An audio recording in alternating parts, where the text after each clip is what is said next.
اس نے کہا تو کہہ رہا ہے پتہ نہیں یہ کون ہے بزرگ، میں تو نہیں پہچانتا. تو فرزدق نے کہا تو نہیں پہچانتا، میں تمہیں بتلاتا ہوں. ھذا ابن خیر عباد اللہ کلہم، یہ اس کا بیٹا ہے. ھذا یہ ابن بیٹا ہے، خیر عباد اللہ کلہم، اللہ کے تمام بندوں میں جو سب سے اعلیٰ ہے یہ اس کا بیٹا ہے. آپ سب نہیں بولے، مجھے مزہ نہیں آیا. اوہو، یہ لفظ عباد اللہ، اللہ کے سب بندوں میں. اگر وقت ہوتا تو پھر میں آیت آپ کو پڑھ کے سناتا. قرآن مجید پڑھ کے جا کے دیکھیے گا، جب ہم معراج آپ کو سناتے ہیں تب یہ آیت میں آپ کو پڑھ کے سنایا کرتا ہوں. کیا قرآن مجید فرشتوں کو بھی کہتا ہے، بل عباد مکرمون، فرشتے میرے بندے ہیں.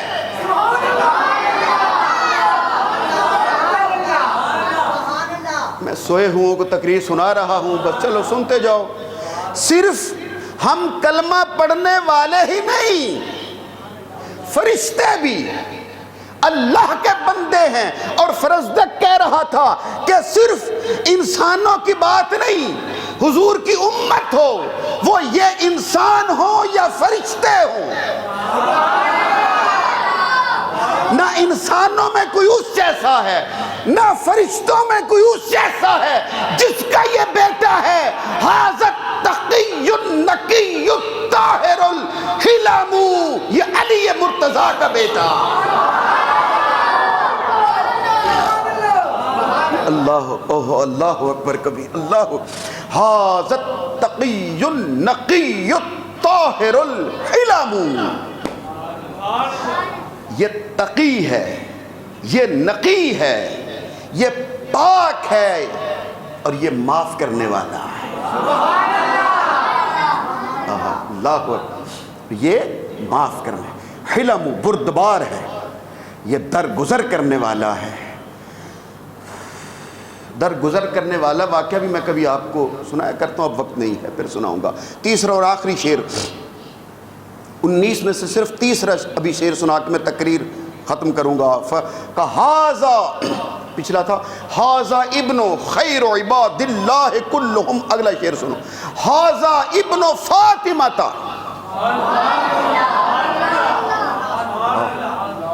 فرزدق کہہ رہا ہے، سین حرم میں بیٹھ کے کہہ رہا ہے، آنے والے وقت کے بعد شاہ کو کہہ رہا ہے، اور فی البدی کہہ رہا ہے. تو کہتا ہے پتہ نہیں کون ہے، آج تجھے میں بتلاتا ہوں. ھذا ابن فاطمہ ان کنت جاہلہ، اگر تو نہیں جانتا یہ کون ہے میں تمہیں بتلاتا ہوں. ھذا ابن فاطمہ، یہ فاطمہ زہرا کا بیٹا.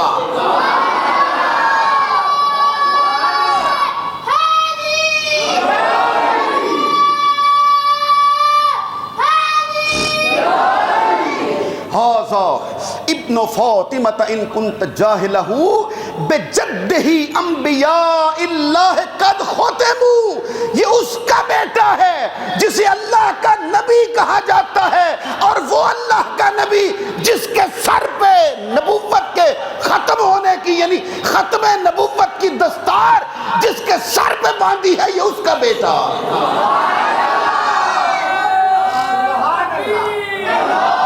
سارے بول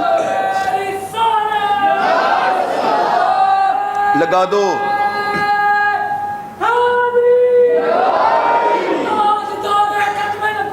زندہ باد، زندہ باد، زندہ باد. پڑھ لو پڑھ لو، جلدی سے پڑھ لو.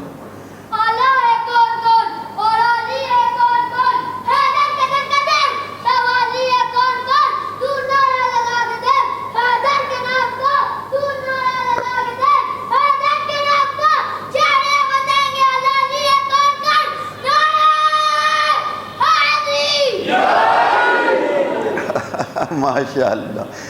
ھذا ابن فاطمہ ان کنت جاہلہ، اگر تو نہیں جانتا تو سن. بجدہ انبیاء اللہ قد ختموا، اس کے نانا وہ ہیں اس کے دادا وہ ہیں، اس کے نانا وہ ہیں، اللہ نے جسے ختم نبوت کا تاج پہنایا ہے۔ اور ختم نبوت کے تاج پر میں آپ کو لے آیا بات مکمل کرنے کے لیے۔ آج 10 ہے، 7 ستمبر وہ عزت والا دن ہے، وہ تعظیم اور احترام والا اور افضل ترین دن ہے، جس میں پاکستان میں آئین پاس ہوا اور آئین کا حصہ بن گیا قیام ہمیشہ کے لیے، اور مرزائیوں کو، قادیانیوں کو، مرزا غلام احمد کے ماننے والوں کو ہمیشہ کے لیے غیر مسلم قرار دے دیا گیا۔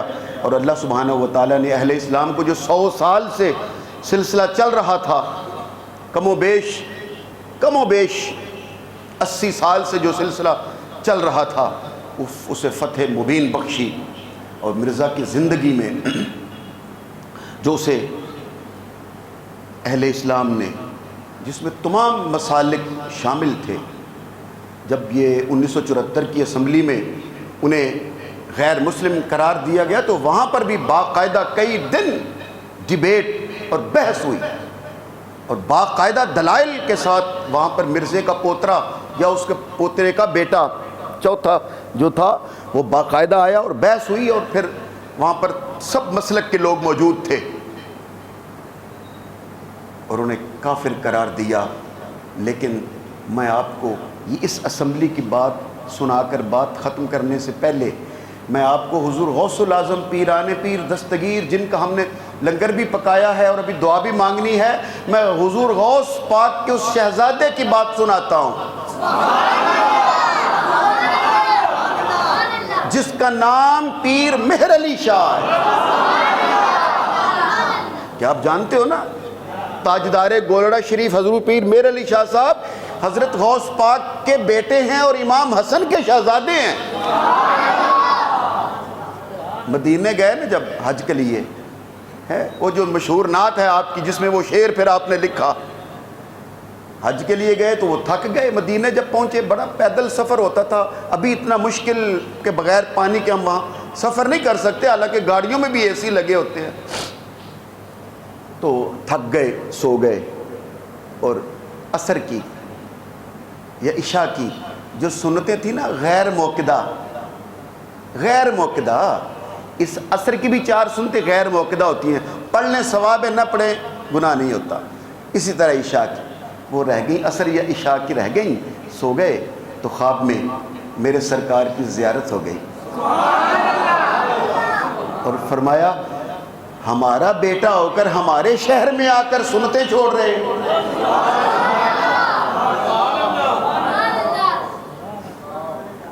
میں نے اپنے ابا جی سے رحمت اللہ علیہ سے، ان کا مزار، ان کی قبر سن رہی ہے، ممبر پہ بیٹھ کے گیا تو آپ نے مجھے کہا تھا کہ مجھے حفظ صاحب تو انہوں پتہ ہے پیر صاحب نے کی جو آپ دیتا سی؟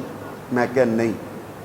تو آپ نے مجھے فرمایا، پیر صاحب نے فرمایا سی یا رسول اللہ مین تو ہن پتہ لگ گیا تسی سنتاں چھڈ کے ملدے ہو،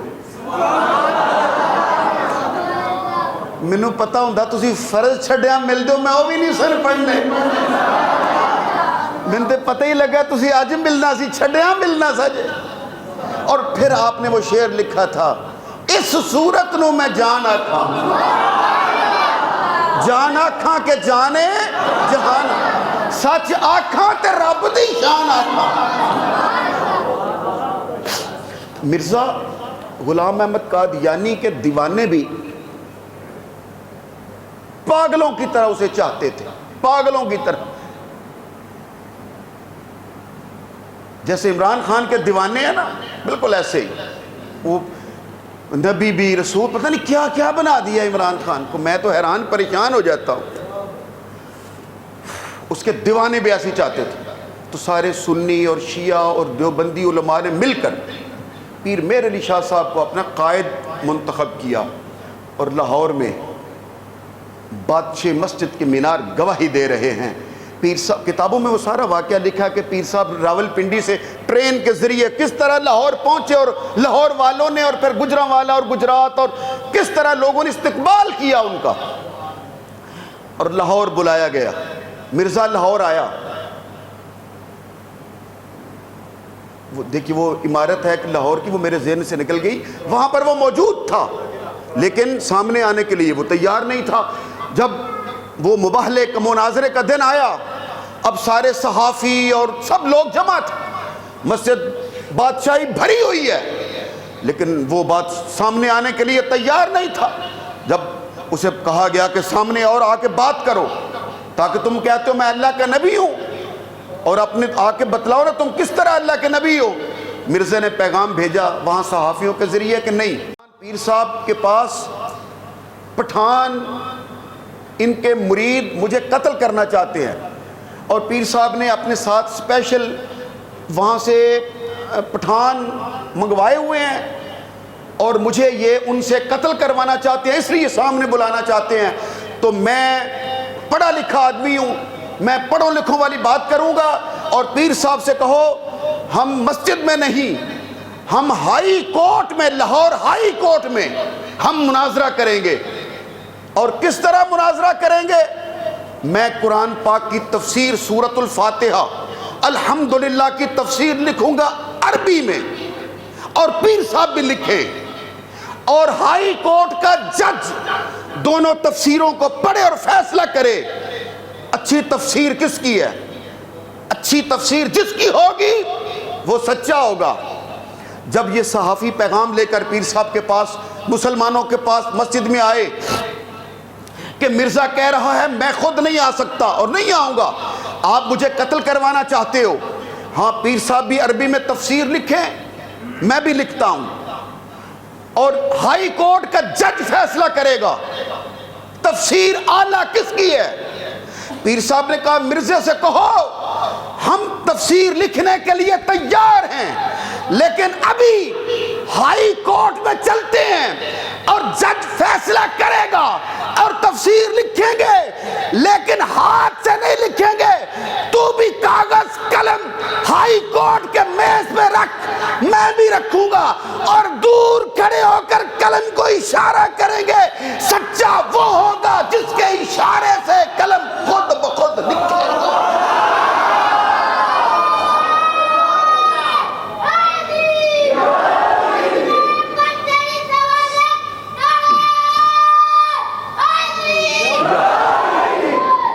جس کا قلم خود بخود لکھے۔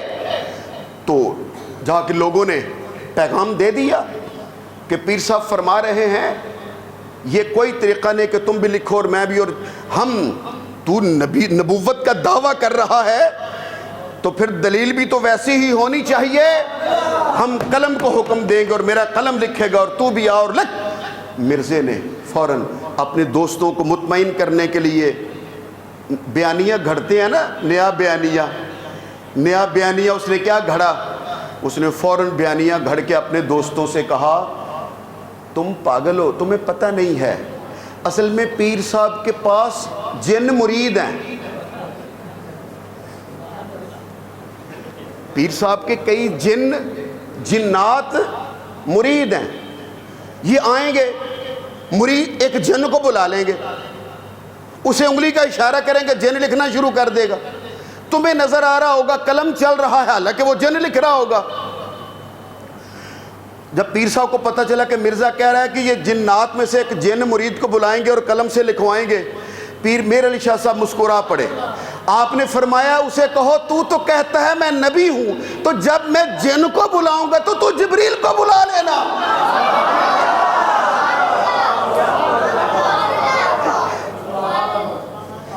تو جو کہتا ہے کہ میں نبی ہوں، اور نبیوں کا غلام تو جبریل ہوتا ہے، تو جبریل کو بلانا، آ صحیح میرے سامنے ایک بار، مجلس میں آ کے بیٹھ صحیح۔ جب پیغام پہنچا تو مرزے نے اپنے دوستوں کے لیے پھر بیانیہ گھڑا اور کہا دیکھا یہ ہر صورت مجھے اپنے سامنے لانا چاہتے ہیں، کیونکہ یہ میرے قتل کا پکا ارادہ کر چکے ہیں، یہ چاہتے ہیں کہ کسی طرح بھی ممکن ہو اس کو بلائیں اپنی مجلس میں۔ اور اس نے کہا جاؤ وکلاء اور صحافیوں سے اور پڑھے لکھے لوگوں سے کہا جاؤ، سب نام لکھے ہوئے ہیں، پیر میر علی شاہ کی کتاب ہے مہر منیر، اس میں یہ سارا آپ واقعہ تفصیل سے پڑھ سکتے ہو۔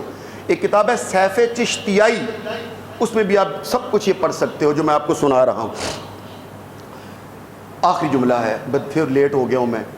تو اس نے کہا پیر صاحب سے کہو اگر آپ کو اتنا ہی ہے نا طاقت پہ مان کہ اشارہ کرو قلم بھی لکھیں تو میں آپ کے سامنے نہیں آؤں گا، کیونکہ مجھے لگتا ہے کہ آپ مجھے قتل کروانا چاہتے ہو. ہاں میں آپ کی محفل میں آ سکتا ہوں، آؤں گا، لیکن مناظرہ نہیں ہوگا، تقریری مناظرہ نہیں ہوگا، اور تحریری مناظرہ بھی نہیں ہوگا. جو پہلے تفسیر کہا تھا، کہا مناظرہ تحریری بھی نہیں ہوگا. میں آنے کے لیے تیار ہوں، اور مناظرہ تقریری نہیں ہوگا، بلکہ میرا دعویٰ ہے کہ میرا اللہ سے تعلق ہے. میں اپنے تعلق کو ثابت کرنے کے لیے آتا ہوں، آپ بھی آ جائیں. اور سٹیج پر ایک بیمار، لنگڑا، لولا، معذور، جس کے ہاتھ پاؤں اعضاء کام نہ کرتے ہوں، مفلوج، معذور لائیں گے، اسے سٹیج پر رکھیں گے اور میں دعا کروں گا. اور میں دعویٰ کرتا ہوں، مرزا کہتا ہے میرا اللہ سے تعلق ہے اور میرا رابطہ ہے اس سے، اور مجھے یقین ہے کہ اگر میں کسی مریض اور مفلوج کے لیے دعا کروں گا، میرا اللہ مجھے سچا کرنے کے لیے اسے صحت اور شفا دے گا اور وہ ٹھیک ہو جائے گا. آپ بھی ایک مریض لے آؤ اور میں بھی لے آتا ہوں، آپ بھی دعا کرو میں بھی کرتا ہوں. دیکھتے ہیں کس کی دعا سے وہ مفلوج، وہ معذور ٹھیک ہوتا ہے. جس کی دعا سے ٹھیک ہو جائے وہ سچا. آخری جملہ ہے جب پیر صاحب کے پاس پیغام پہنچا کہ وہ کہتا ہے مریض، مفلوج، معذور لے آتے ہیں، میں بھی لے آتا ہوں، آپ بھی لے آئیں، اور مجمع عام کے سامنے سٹیج لگا کے رکھیں گے. آپ بھی دعا کرو میں بھی کرتا ہوں، اور دیکھیں گے اللہ کا تعلق، رابطہ کس کے ساتھ ہے، اور دیکھیں گے کس کی دعا سے مردہ وہ مریض ٹھیک ہوتا ہے. پیر صاحب نے فرمایا جاؤ اور آخری پیغام لے کر میرا مرزے کے پاس جاؤ اور اسے کہو مریض اور مفلوج اور معذور لانے کی ضرورت نہیں ہے، تو ہمارے سامنے آ صحیح، ہم اپنے سامنے مریض نہیں رکھیں گے، مردہ رکھیں گے.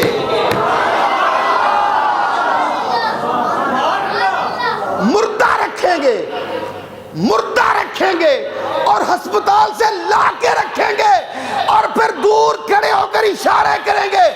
سچا وہ نہیں ہوگا جس کی دعا سے مفلوج صحیح ہو جائے، سچا وہ ہوگا جس کے اشارے سے مردہ زندہ ہو جائے.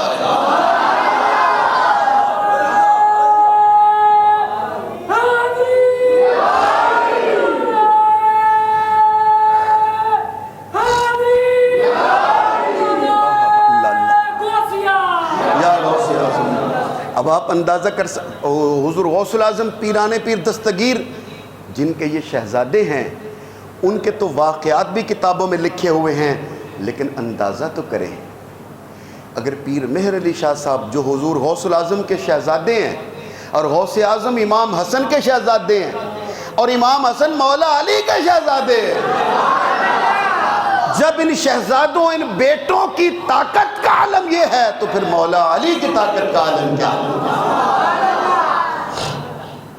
ذات واجب ہماری حاضریاں ان محمود